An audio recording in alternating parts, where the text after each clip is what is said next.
Hello, welcome to Board Deck and Dice. Today we are looking at Lost My Mummy, a card game coming to Kickstarter for 2 players. Let's take a look at how it plays and I will come back with my thoughts. So this is Lost My Mummy. In the game you will deal out a section of 6 mummies. It's a 2-player only game, so each person will get 3 each.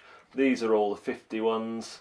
And what's important about these mummies is this is the points and this is the icon for cards that will find this mummy. Points that are mummies that have higher points are need more cards to unlock. So a 50-point mummy needs 3 cards under it, 100 4, and a 150 needs 5 cards. So you'll set up the mummies in front of you like that. You then will have a deck of cards which has action cards in, which you just do what it says on it, and cards that have the same same icons on. You put that draw card in the middle, shuffled, and you take the blue dice, and the first player rolls that dice, and they pick up the amount of cards that is shown on the dice. So in this case, 3. They will look at these cards and they will decide what to do with them. So in this case, I can't play this card because it doesn't match any, so I can just discard that. And I can either curse someone's tomb and make sure they get half points, or place this on a tomb that I will then get double points for. So I'll just place that on that one for no reason. Then the next player would have a go. If you ever roll a eye, you miss your go, you don't take any cards that turn, and there are 2 slightly better dice that you can get, one that goes up to 6 and one that this is the red one's a worse die, but there are cards that let you give those dice to other people or take one for yourself. So the aim of the game is to free all your mummies. So if I was on that card, I'd probably put that one under there. When I get 3 under there, I turn the mummy round and that mummy cannot be interfered with anymore. When someone has done all 3 of their mummies, you count up the scores by flipping everything over, adding in any multipliers that you have. You score 50 points for every found mummy, and then the multipliers and any other action cards that you have. The winner is the player with the most points. That is Lost My Mummy. So, Lost My Mummy is a rather simple game, and when my friends and I played it, we found that there wasn't many choices that didn't almost make themselves. It was almost going through the motions, one player commented. I really dislike the use of dice in this game. A game like this lives on dies on your action choices.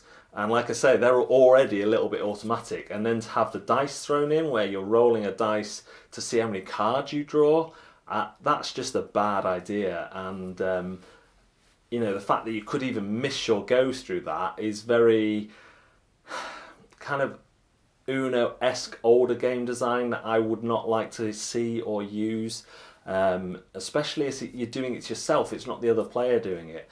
We had one situation where the player who won got the best dice and dumped me with the worst dice, and that was just no fun. I was rolling in either drawing 1 card a go, so I had absolutely no choices, or missing my go entirely. And in that case, I'm so reliant on the swap dice card coming up so I can do the same back to him, but then he's going to be having no fun.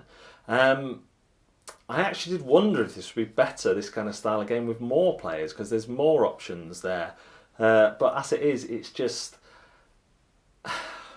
too simple for me and too lacking in meaningful choices. If I get a double my scorecard, I'm going to keep that first. I'm going to half your score if you've already got a couple of double your scorecards, because those are about the only ones you can put down on your cards. There's no mystery there. As soon as someone puts a card on one of your piles, you know that's a half your scorecard. So you're either going to try and neutralise that with a double scorecard or 2, but there's no mystery there. It may as well be played face up.